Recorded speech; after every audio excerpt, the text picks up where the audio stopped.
കിട്ടുന്നെന്തോ പരിപാടി നല്ല പടക്കണ പിലോപ്പി വാങ്ങിണ്ടല്ലേ പൊള്ളിക്കാൻ വേണ്ടിട്ട് പോകണം.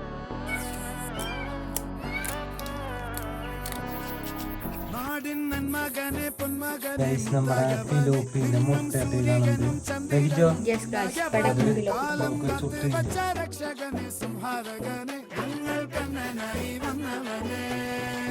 ഭയമേ മാറിപ്പോ നീ അണ്ണൻ വന്നാൽ തുമ്പിട്ടുന്നില്ലേ